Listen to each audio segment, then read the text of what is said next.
My family treated me like I was invisible and planned a vacation without me, so I made one quiet move that turned their dream trip into a nightmare.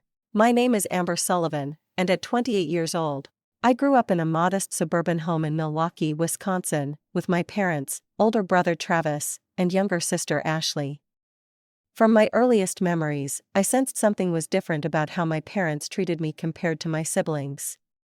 While Travis was the golden boy who could do no wrong, and Ashley was the precious baby girl who needed protection, I was simply there, the forgotten middle child who seemed to blend into the background of our family portraits. My childhood bedroom was the smallest in the house, tucked away at the end of the hallway. While Travis had the latest gaming systems and Ashley's room was decorated like a princess suite, mine remained plain with second-hand furniture. I told myself it didn't matter, that material things weren't important, but deep down I knew the difference in our rooms reflected something deeper. The pattern of being overlooked became clearer with each passing year. When I turned 8, my parents forgot my birthday entirely. I sat at the breakfast table waiting for acknowledgement, but everyone rushed about their morning routines without a word. At dinner, I finally gathered the courage to remind them. My mother gasped, putting her hand to her mouth, while my father simply shrugged and said, "We'll get you something next weekend." Travis got a 3-day celebration for his birthday that same year, and Ashley had a professional party planner for hers. School achievements highlighted the disparity even more. When I brought home straight A's in 6th grade, my report card remained on the kitchen counter for days without comment. When Travis got a single B+ on his report card, my parents took him out for a special dinner to console him about the disappointment. And when Ashley struggled with math but managed to get a C-, they praised her for weeks about her perseverance. Family photos told their own story. In our living room, the walls were covered with framed pictures of Travis's football games and Ashley's dance recitals. My science fair win, despite taking first place at the state level, earned a small frame tucked on a bookshelf behind decorative vases. Sometimes I'd reposition it just to see if anyone noticed. They never did. Family vacations during those years were rare but revealing. When we did travel, I'd often find myself alone at hotel pools while my parents attended Travis's tournament games or watched Ashley's performances. I became self-sufficient out of necessity, learning to enjoy my own company and make friends with other kids who seemed similarly adrift. By 16, I had accepted my place in the family hierarchy. I focused on school, knowing education was my ticket to independence.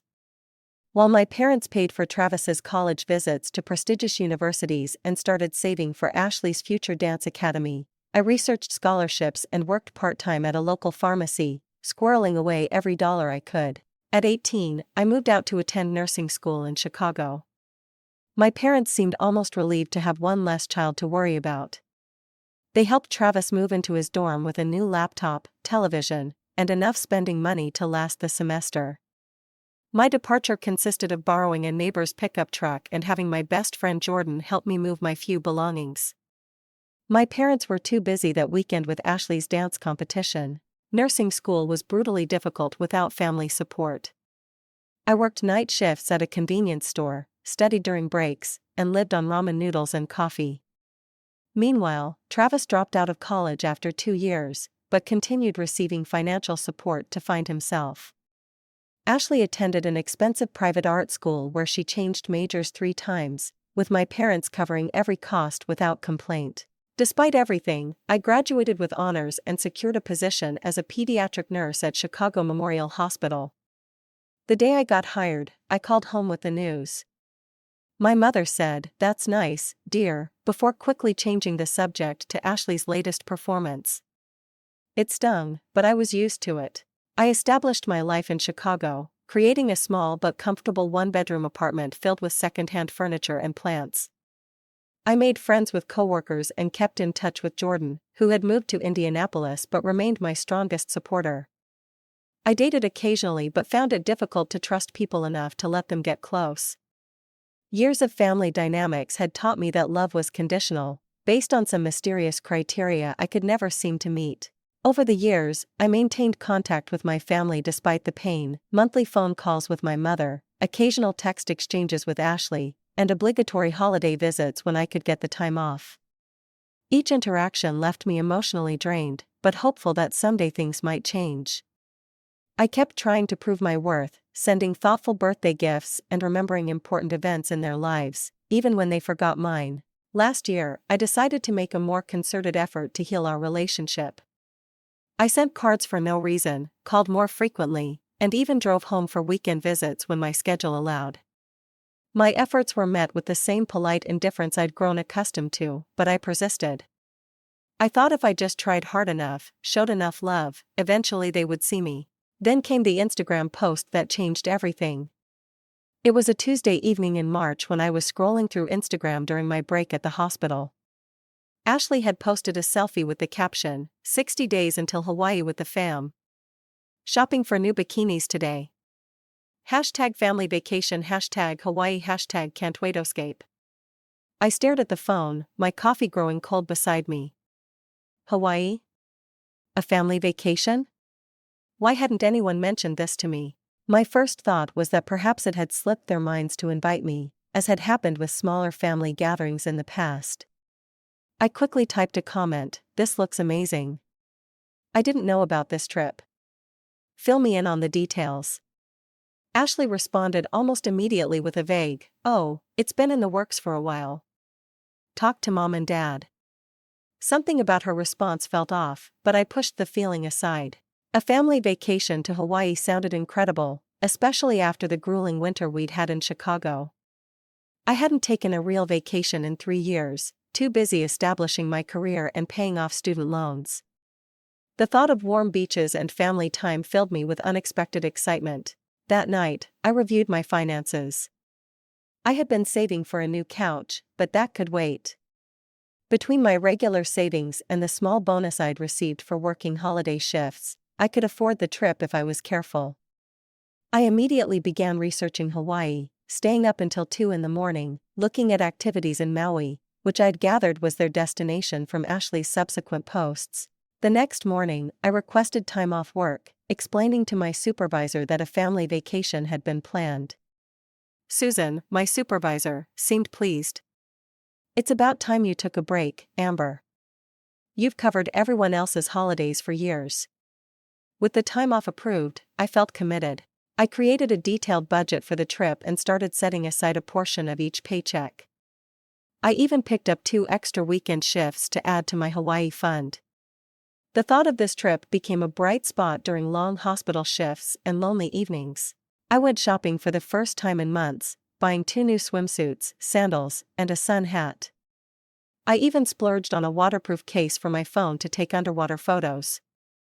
Each purchase was carefully considered and budgeted, unlike my siblings who shopped freely with my parents' credit cards well into their 20s. My enthusiasm grew as I researched Hawaiian culture and attractions.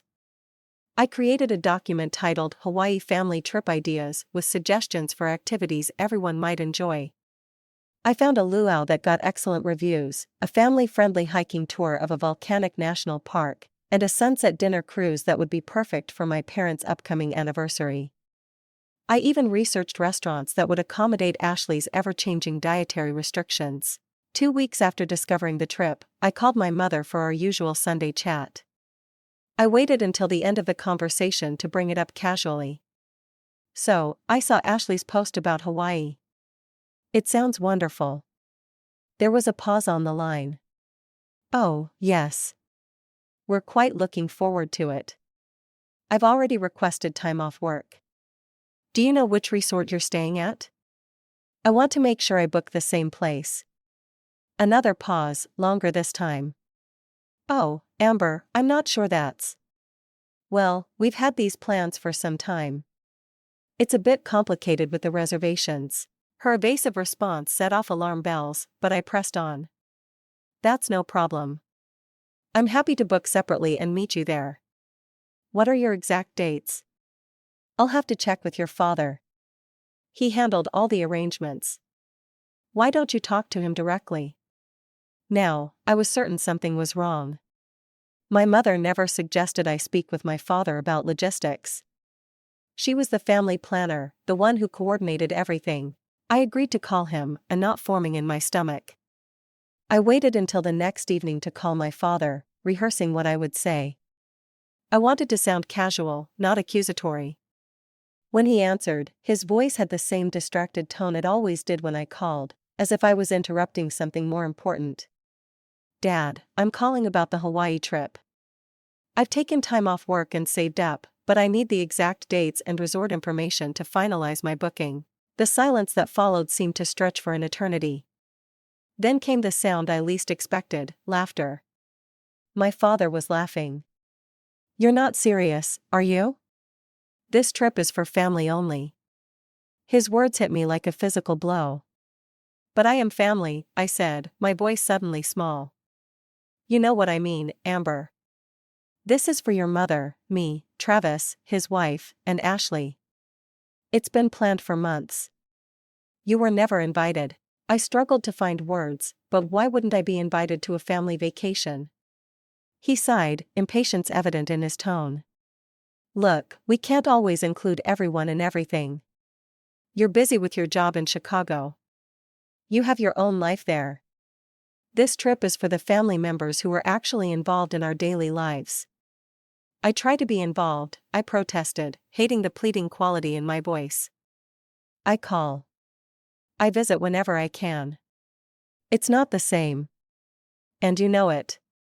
Travis and Ashley make an effort. You left. I left for college, just like Travis did. It's different, he said dismissively. Anyway, the arrangements are made. 5 people, 5 tickets. The resort is booked. Everything's paid for. I could pay for my own ticket, I offered desperately. I've been saving. His laugh returned, crueler this time. That's not the point, Amber. This trip isn't about money. It's about family. And frankly, you haven't been a real part of this family for years. The conversation ended shortly after, with my father dismissing my hurt feelings as an overreaction. I sat in my apartment, phone still in hand, tears streaming down my face. All the excitement, the planning, the saving, the shopping, all for nothing, worse than nothing. It had all led to this moment of crystal clarity. In their eyes, I wasn't really part of the family. As the shock began to wear off, another emotion surfaced through the hurt, anger. White-hot, unfamiliar anger that made my hands shake. For the first time in my life, I didn't immediately accept their exclusion. Instead, I began to contemplate how I might make them understand exactly how it felt to be left out. After hanging up with my father, I collapsed onto my couch, phone clutched in my trembling hand. The tears came in waves, alternating between silent streams and gut-wrenching sobs that left me gasping for air. The cruelty of his laughter echoed in my mind, punctuating the finality of his words, "You were never invited." 28 years of similar rejections flashed through my mind, the time they forgot to tell me about Thanksgiving dinner being moved to my aunt's house, leaving me to arrive at an empty home, the graduation party they threw for Travis with extended family while my college graduation warranted only a quick dinner at a chain restaurant, the Christmas when my gift was still in the store bag while my siblings' presents were beautifully wrapped. I called Jordan, barely coherent through my tears. She answered on the second ring, immediately concerned. They're going to Hawaii, I choked out. All of them, without me. They never planned to include me. What? Jordan's voice rose in disbelief. Your whole family, without even telling you? I recounted the conversation with my father, his laughter, his dismissal of my place in the family. That's beyond messed up, Amber, Jordan said, her voice tight with anger on my behalf. You need to confront them all. This isn't just thoughtlessness anymore. This is deliberate exclusion. What would be the point? I asked, exhaustion seeping into my bones. They've made it clear where I stand. The point is standing up for yourself. You deserve better than this treatment. We talked for over an hour. Jordan's outrage gradually kindled my own sense of injustice. By the time we hung up, the initial shock had worn off, leaving a hollow feeling in my chest. Sleep eluded me that night. I lay awake staring at the ceiling, replaying not just the conversation with my father, but countless interactions throughout my life. Around 3 a.m, I reached for my laptop and began a deep dive into social media that I had always avoided before. I found photos of a trip to Florida from 2 years ago, all 4 of them posing on a beach. I had called home that weekend, and my mother said they were just having a quiet weekend at home. There was a ski trip to Colorado last winter when I was told everyone was too busy to talk on the phone. Countless dinners out, weekend getaways, and celebrations, all without me. All deliberately hidden from me. As dawn broke, I discovered something even more hurtful. In a group text that Ashley had accidentally included me in months ago, I scrolled back and found messages about the Hawaii trip planning. Travis had actually asked, "What about Amber?" To which my father replied, "She won't expect to be invited. She never complains." My brother had considered me, however briefly, but accepted my exclusion because I never complain. My lifelong strategy of quiet acceptance, of not making waves, had only reinforced their belief that excluding me was acceptable. A dangerous idea began to form in my mind. I paced my small apartment, alternating between dismissing the thought as petty and embracing it as justified. I had always been the good daughter, the one who never caused problems, who accepted whatever scraps of attention they offered. Where had that gotten me? I remembered helping my father book flights for a business trip last Christmas when I was home visiting. He had struggled with the airline website, and I had patiently walked him through the process. He had used the same password he used for everything, Travis Ashley 2000, a combination of my siblings' names and their birth year.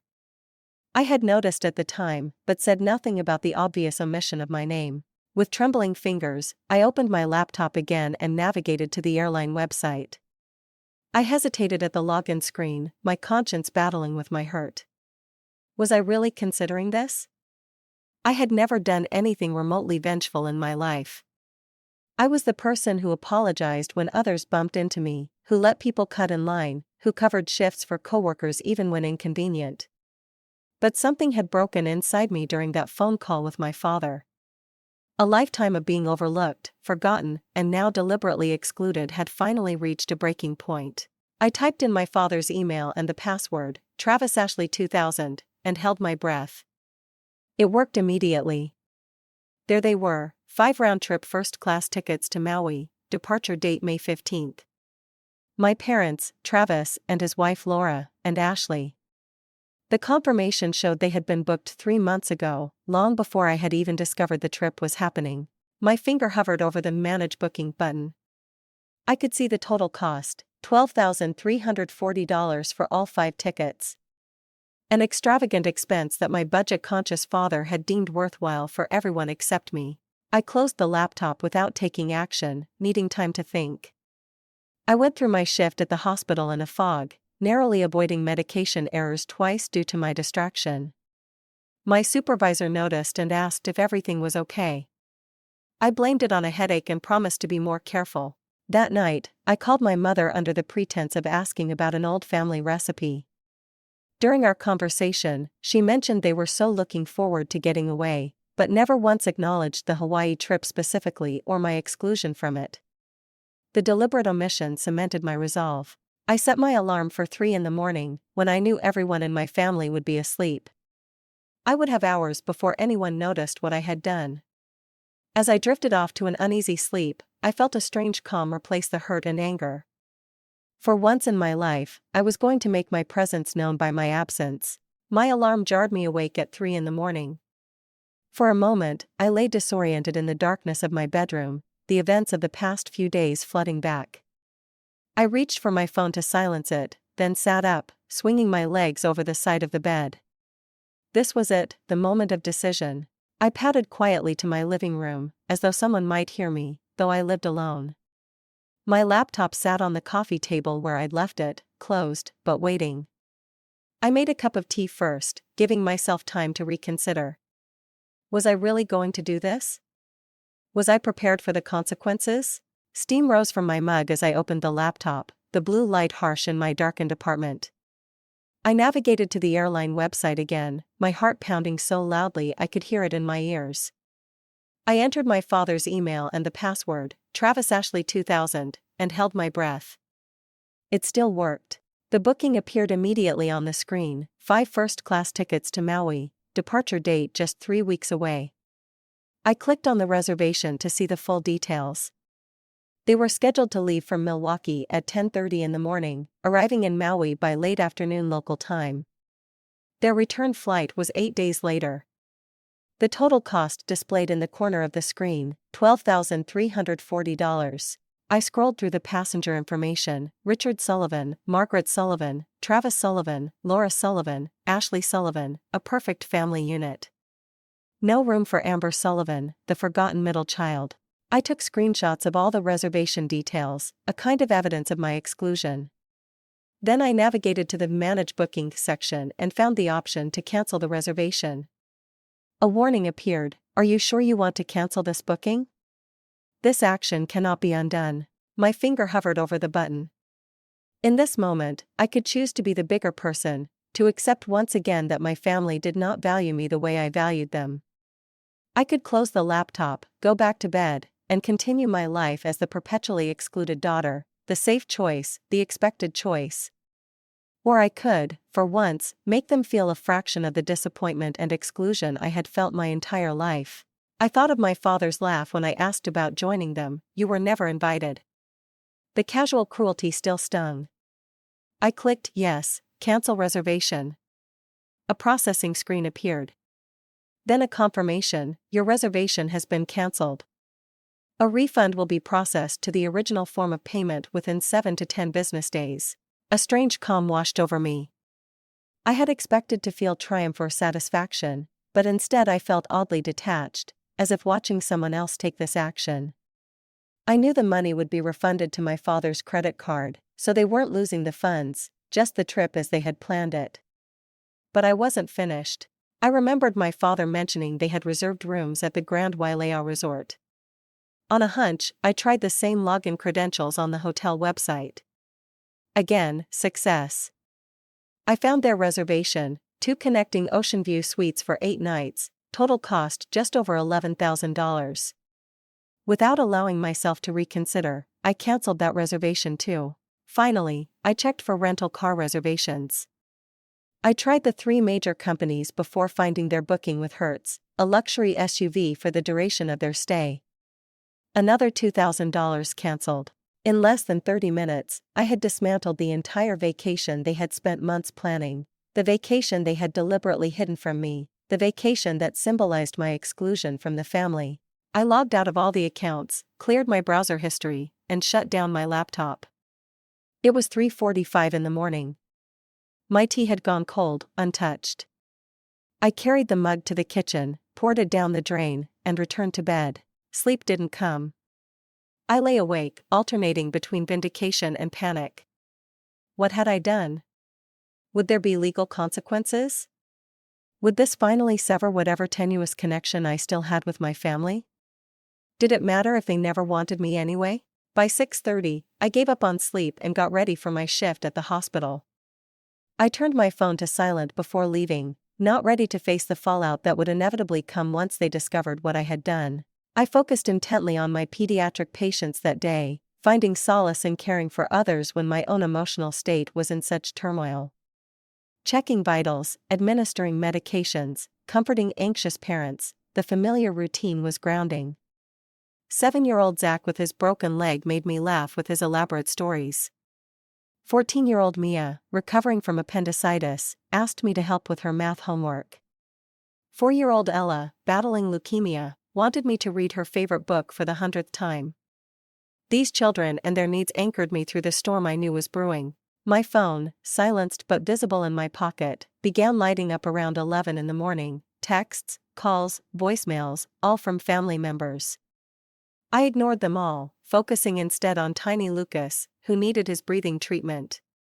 Whatever chaos I had unleashed would have to wait until my shift ended. My shift ended at 3, and I finally looked at my phone in the locker room: 27 missed calls and 43 text messages. My father had called 15 times alone. I listened to his first voicemail, my hand shaking. "Amber, what the hell did you do? The airline just called to confirm our cancellation. All of our reservations are gone. Call me back immediately." His voice was a roar of anger, exactly as I had expected. The next message, left an hour later, was even more threatening. If you don't call me back in the next hour, there will be serious consequences. Do you have any idea how much money you've cost us? The flights are almost double the price now to rebook. This is theft. My mother's messages were tearful, expressing shock that her sensible daughter would do something so vindictive and childish. Ashley had texted a string of expletives followed by, "Thanks for ruining everything as usual." Travis, surprisingly, had only sent one message, "We need to talk." This isn't the way. I drove home in a daze, unsure what to do next. Part of me wanted to call and apologize, to try to explain the hurt that had driven me to such an extreme action. Another part wanted to stand firm, to force them to acknowledge how their treatment had affected me. I had just unlocked my apartment door when my phone rang again. It was my father. Taking a deep breath, I answered. "Amber Sullivan, you have exactly 5 seconds to explain yourself." He barked without preamble. "I think you know why I did it," I replied, surprised by the steadiness of my voice. "Because you're jealous. Because you're spiteful. Because you're determined to ruin everything for everyone else if you can't have your way. Because I'm your daughter too," I said quietly. And it hurt to be excluded again. "So you cost us thousands of dollars and ruined a vacation we've been planning for months. How does that make you anything but selfish? You'll get the money back. The refund is already processing. The prices have skyrocketed. We can't rebook at the same rates." "I'm sorry about that," I said, and I was, partly. "But maybe now you understand how it feels to have something you've been looking forward to suddenly taken away." He exploded then, calling me names I'd never heard from him before.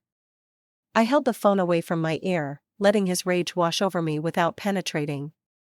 When he finally paused for breath, I spoke again. "I've been excluded my entire life, Dad. This trip was just the final straw." "That's ridiculous. You've always been included. Name one family trip I've been on in the last 10 years. His silence was telling. "You can't, can you?" "Because there hasn't been one. I see the photos, you know, Florida, Colorado, New York. Always the 4 of you, sometimes with Travis's wife. Never me." "You moved away," he said defensively. "So did Travis, but he still gets invited." "That's different." "Why? Explain to me why it's different." He couldn't, or wouldn't, answer directly. Instead, he said, "Your mother is devastated. She's been crying all day." The guilt tactic that had worked on me countless times before, but not today. "I'm sorry she's upset. I've been upset too, every time I discover another family event I wasn't included in." "This conversation is pointless," he finally said. "We'll discuss what happens next when we see you." "What does that mean?" "It means we're driving to Chicago tomorrow. We're going to sort this out in person." The call ended, leaving me in a panic. They were coming here, to my small apartment. I called Jordan immediately, who offered to come stay with me for moral support, but I declined. This confrontation had been brewing for 28 years. It was time to face it head on. I spent the evening cleaning my apartment obsessively, as if a spotless home might somehow deflect their anger.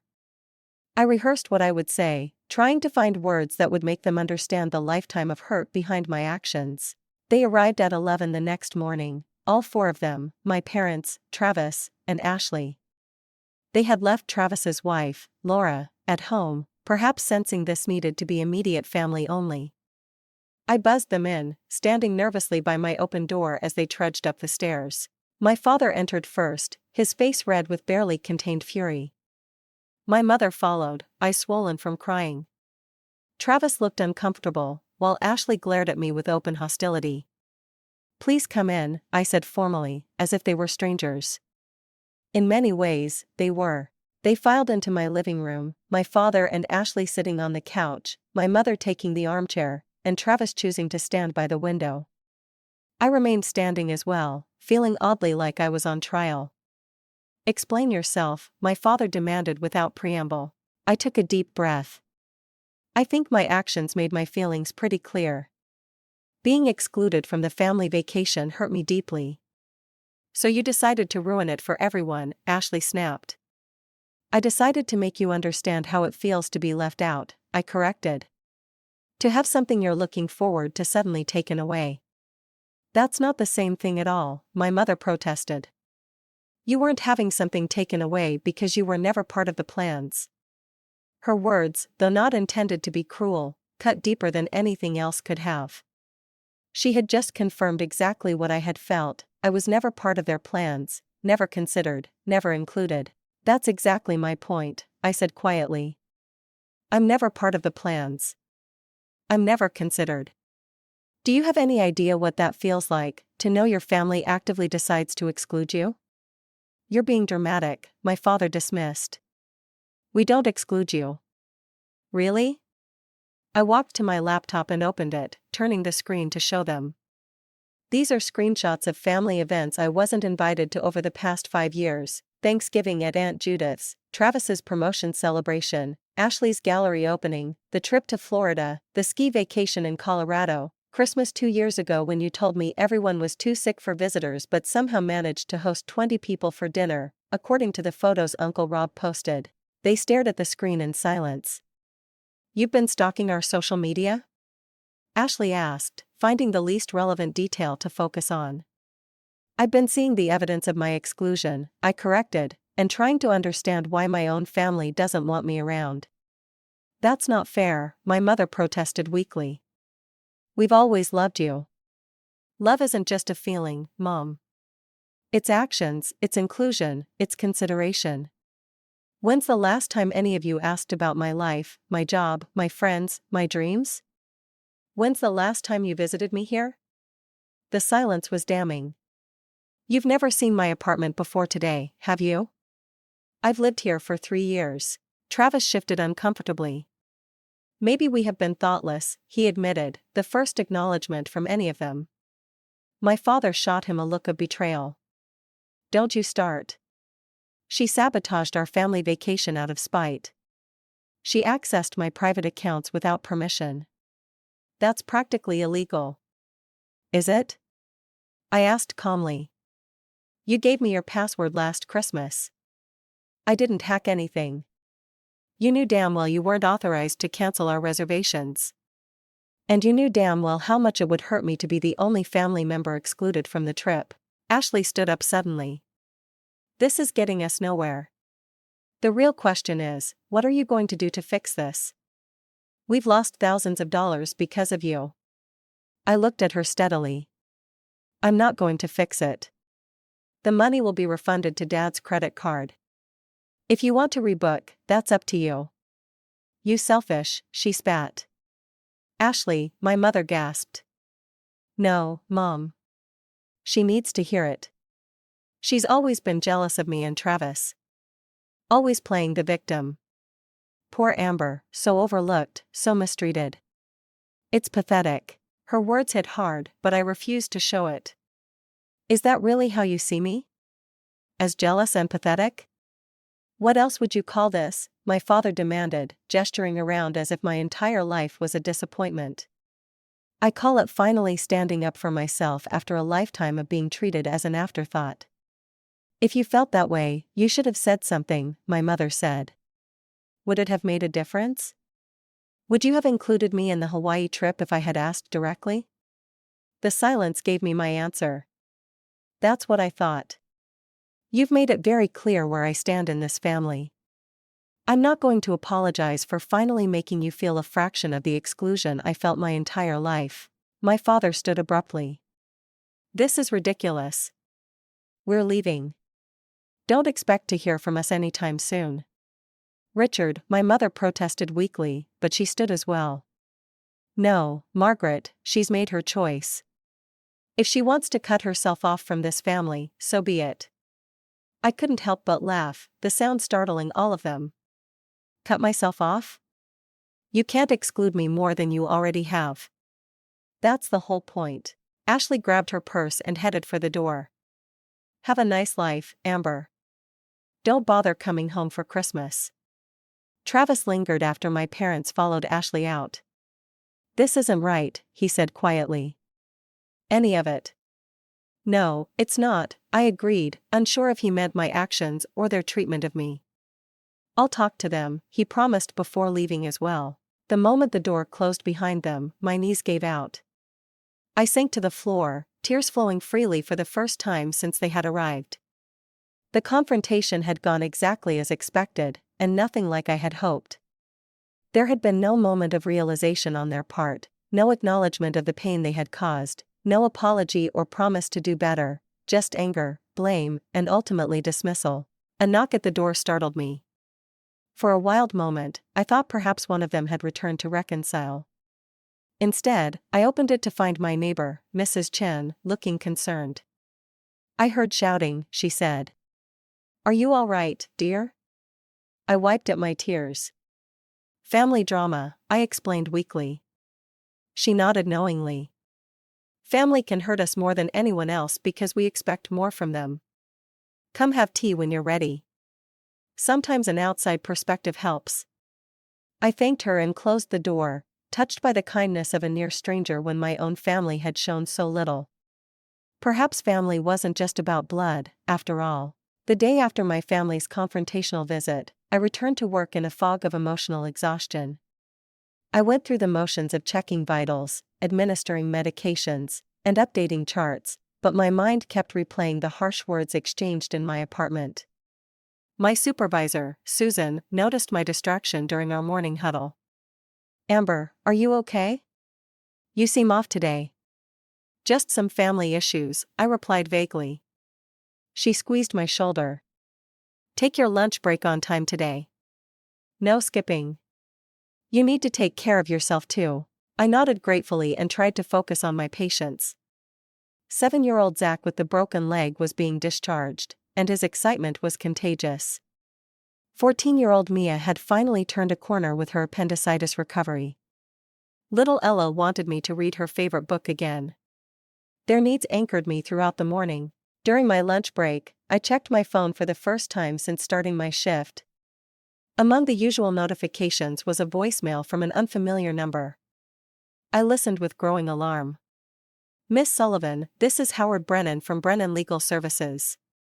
I've been retained by Richard Sullivan regarding the unauthorized cancellation of his travel arrangements. Please contact our office immediately to discuss this matter before we proceed with formal charges." My hands shook as I ended the voicemail. Formal charges? Could they actually sue me over this? I immediately called Jordan, who had gone to law school before switching to social work. "They're bluffing," she assured me after I explained the situation. "You used a password he gave you. It's a weak case at best. But let me call a friend who specializes in this area just to be sure." 2 hours later, Jordan called back with better news. "My friend says it's a gray area legally, but likely not worth pursuing for them. You didn't steal money, the refunds went back to his card. At worst, it's a civil matter about the price difference for rebooking. He thinks it's just intimidation tactics." Despite this reassurance, the legal threat hung over me like a dark cloud. I decided to consult with a lawyer of my own, using some of the money I'd saved for the Hawaii trip. The consultation cost $300 I could barely afford, but the peace of mind was worth it. The lawyer, Maria Gonzalez, confirmed Jordan's assessment. "This is more of a family dispute than a legal one. If they pursued it, which is unlikely given the circumstances, you could argue that you had permission to access the account and believed, as a family member originally planning to join the trip, that you had authority to make changes. It's not clear-cut enough for them to win easily, and litigation would cost them far more than the rebooking fees." As the legal concerns faded, the emotional fallout intensified. My father had apparently contacted the extended family, sharing his version of events. My phone began filling with messages from aunts, uncles, and cousins, most expressing disappointment in my vindictive behavior. Aunt Judith, my mother's sister, left a particularly hurtful voicemail. "I always thought you were the sensible one, Amber. To think you would do something so childish and destructive. Your poor mother is beside herself. You need to apologize before this rift becomes permanent." Uncle Steve, my father's brother, sent a text that simply read, "Not how we raised you to resolve conflicts. Deeply disappointed. The one-sided narrative was frustrating but unsurprising. My family had always controlled the story, with me cast as either invisible or problematic, depending on what suited them. Then came an unexpected message from my grandmother, my father's mother, who had always seemed to notice when I was being overlooked.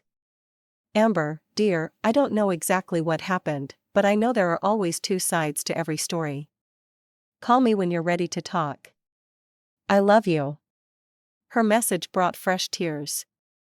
At least someone was willing to hear my perspective. The next surprise came from Aunt Carol, my mother's younger sister, who had always been something of a black sheep herself. She called directly rather than leaving a message. "So, you finally stood up to them," she said without preamble when I answered. "You heard? Richard is making sure everyone hears his version. But I've watched how they treat you for years. It's about time you pushed back." Her support was like a life raft in a stormy sea. "They're making me out to be the villain," I said. "Of course they are. People who are comfortable with the status quo never want it challenged. Listen, I went through something similar with your mother when we were younger. She was always the perfect daughter, and I was the troublemaker. It took me years to realize I wasn't the problem." We talked for nearly an hour, Aunt Carol sharing stories of her own exclusion from family events and the liberation she eventually found in creating boundaries. "It hurts like hell at first," she acknowledged, "but it gets better. You build your own family of choice." By the end of the week, I discovered I'd been blocked on social media by my parents and Ashley. Travis still hadn't blocked me but hadn't responded to my text asking how everyone was doing either. Through mutual connections, I saw vague posts from Ashley about toxic people and betrayal without direct mentions of me. The following Tuesday, my supervisor called me into her office. I feared someone had complained about my performance, which had admittedly suffered due to my emotional state. "Amber, I've noticed you're struggling," Susan said directly but kindly. "Whatever's happening in your personal life is affecting your work. You've always been one of our most reliable nurses, but you've made 3 documentation errors this week alone." I nodded, ashamed. "I'm sorry. I'm dealing with some difficult family issues." "I thought so. Look, we have an employee assistance program that includes counseling services. 6 sessions fully covered. I'd like you to consider using it." Under normal circumstances, I might have politely declined, assuring her I could handle things on my own. But the events of the past weeks had shown me the cost of silently bearing burdens. "I think that would be helpful," I admitted. "Thank you." 2 days later, I sat across from Dr. Patel, a therapist with kind eyes and a direct manner that I appreciated immediately. "Tell me what brings you here," she invited. The whole story poured out of me, not just the Hawaii trip and its aftermath, but a lifetime of feeling excluded, overlooked, and undervalued. Dr. Patel listened attentively, occasionally asking clarifying questions, but mostly allowing me to unburden myself. "What you're describing sounds like a family dynamic where you've been assigned the role of the forgotten child," she said when I finally ran out of words. "It's actually quite common in family systems, especially those with narcissistic patterns." "Narcissistic?" I questioned. "My parents aren't especially self-centered. Narcissism in family dynamics isn't always about individuals being classically narcissistic. It's about a system that requires certain members to play certain roles for the system to function as the dominant members prefer. Your role appears to have been the self-sufficient one who doesn't cause problems. When you stepped out of that role by canceling the trip, the system reacted strongly to push you back into place." Her explanation illuminated patterns I had never been able to articulate. Over the next few sessions, we explored my family history, my coping mechanisms, and healthier ways to address the hurt and anger I had suppressed for years. The stress began manifesting physically. I developed insomnia, grinding my teeth at night so badly I cracked a molar. Tension headaches became a daily occurrence. My appetite diminished, and I lost 7 pounds in 2 weeks. After a particularly difficult shift where I nearly fainted from a combination of stress and not eating properly, Susan suggested I take a short leave of absence. "Just a week," she urged. "Get some rest. Focus on your health. The kids will still be here when you get back." Reluctantly, I agreed. The week off was both necessary and terrifying, necessary for my physical and mental recovery, terrifying because it left me alone with my thoughts and the looming question of what my family relationship would look like moving forward. During this time, Dr. Patel suggested I try journaling as a therapeutic tool. I started hesitantly, unsure what to write, but soon found myself filling pages with memories, reflections, and revelations about my family dynamics. 3 weeks after the confrontation, a certified letter arrived from my mother. My hands trembled as I opened it, half expecting more legal threats. Instead, it was a 3-page handwritten letter that managed to be both conciliatory and accusatory at once. "Dear Amber," it began. "I hope this letter finds you well. Your father and I have been reflecting on recent events and feel it's important to reach out. While we are still deeply hurt by your actions, which ruined a special family vacation we had been planning for months, we recognize that you must have been experiencing some pain to act so uncharacteristically." She went on to detail how they had managed to rebook everything at considerable additional expense, how Ashley had cried for days over the thought of missing the trip, how Travis and Laura had nearly been unable to reschedule their work commitments. Every paragraph contained subtle digs about my selfishness while presenting themselves as the reasonable, forgiving parents. The letter concluded, "We hope that with time you will come to regret your impulsive actions and understand the pain you've caused. When you're ready to apologize and make amends, we will be here, as we've always been, with love. Mom." Not once did she acknowledge their exclusion of me or the hurt it had caused. Not once did she question why I might have felt driven to such an extreme action after a lifetime of acceptance. The letter was a masterclass in gaslighting, making me question whether I had overreacted. I shared the letter with Dr. Patel in our next session. "This is actually quite helpful for our work together," she said. "It demonstrates exactly the dynamics we've been discussing. Notice how your feelings and experiences are minimized while everyone else's are centered. Notice the conditional love offered only upon your apology and making amends. This is not a reconciliation letter. It's an attempt to re-establish control." With her guidance, I drafted a response, not an apology, but a clear, calm explanation of my perspective and boundaries moving forward. I wrote and rewrote it over several days, striking a balance between honesty about my hurt and responsibility for my actions. "Dear Mom and Dad," I wrote. "Thank you for your letter. I understand that my actions caused disruption and additional expense, and for that specific consequence, I am sorry. However, I cannot and will not apologize for finally standing up against a lifetime of exclusion and dismissal. The Hawaii trip was not an isolated incident, but the breaking point after years of being overlooked and forgotten. When Dad laughed at me for assuming I would be included in a family vacation, something broke inside me. It was the clearest confirmation that in your eyes, I am not truly part of this family. I am not asking for special treatment, just the same consideration, inclusion, and love that Travis and Ashley receive automatically. Until you can acknowledge the pattern of exclusion and commit to changing it, I need to step back from our relationship for my own well-being. I remain open to honest conversation when you're ready to hear my experience without dismissing it. With love, Amber." I sent the letter by certified mail, ensuring they would receive it, but not expecting a response. This wasn't about changing their minds anymore.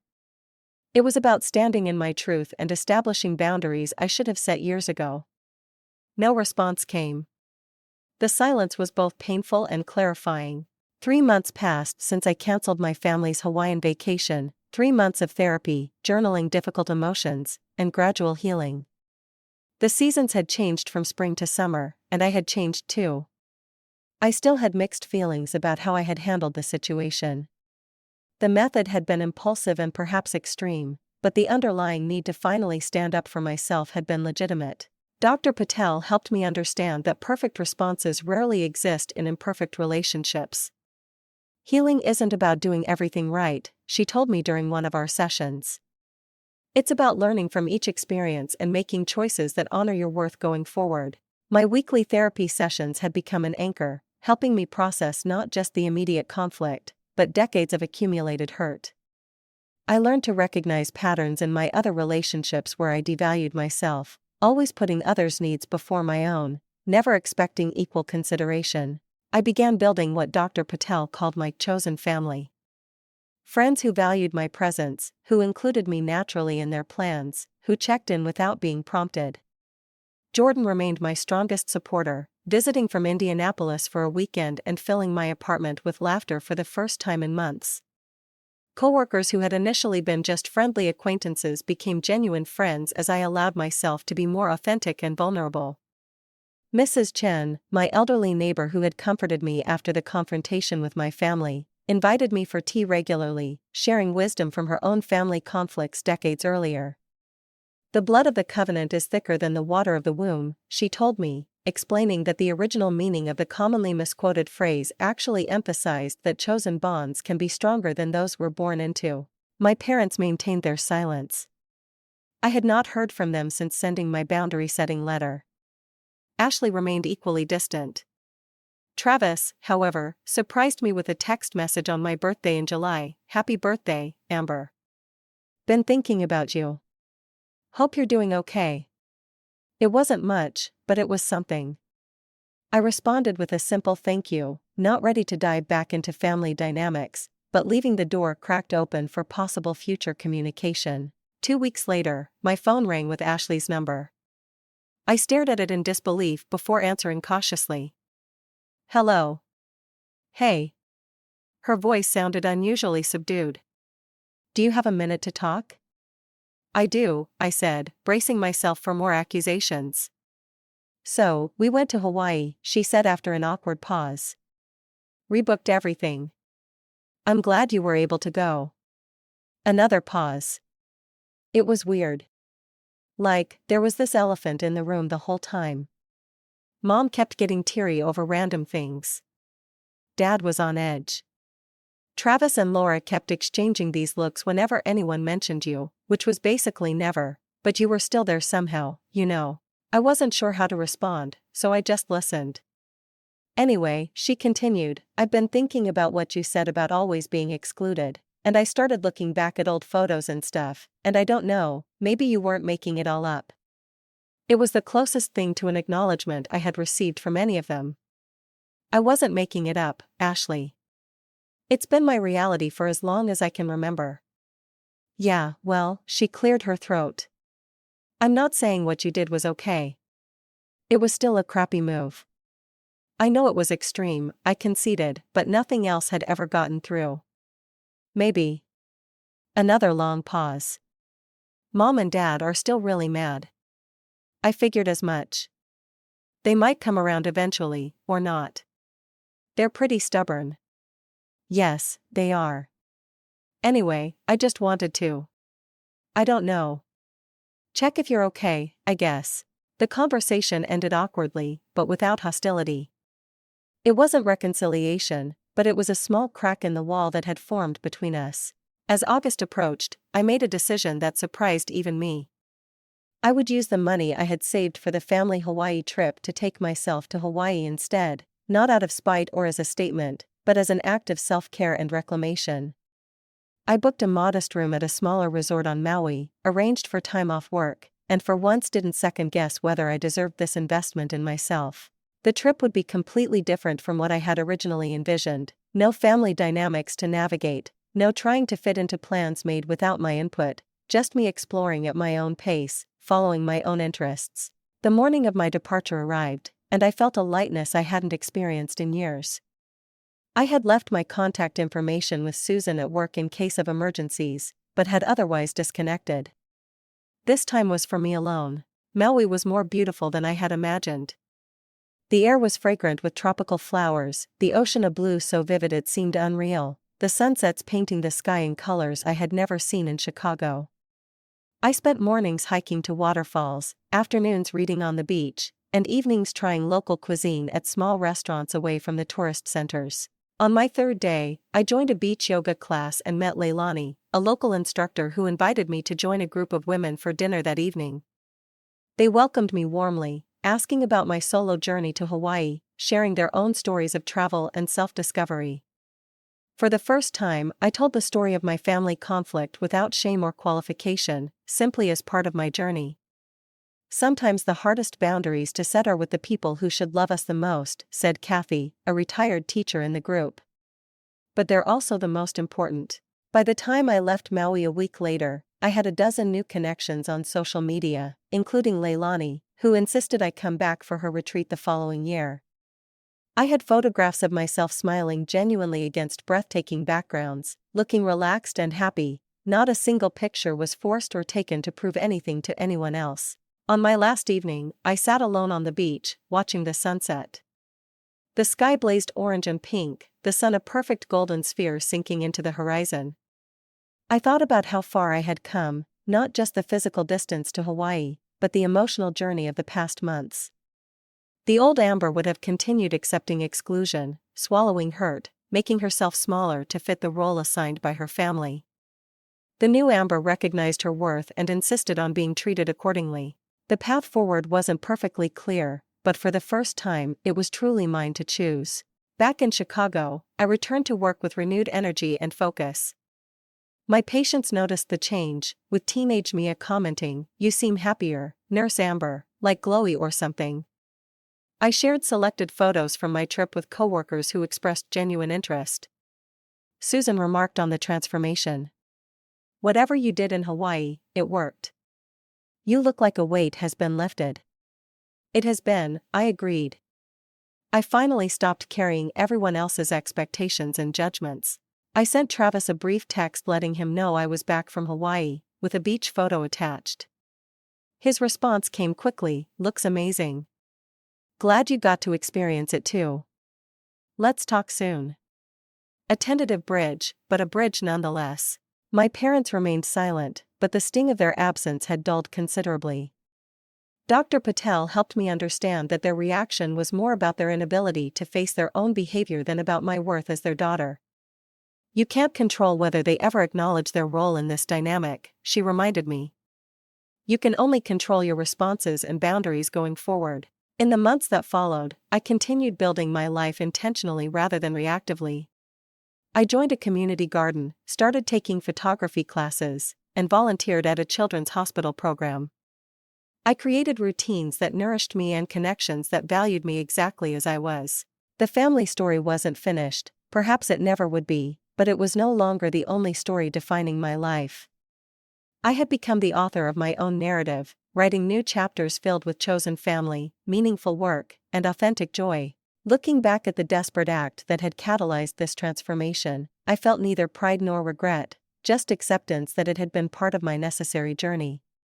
The cancelled Hawaiian vacation had ultimately led me to something far more valuable than any trip could provide: the knowledge that I deserved a place at the table and the courage to walk away when that place was denied.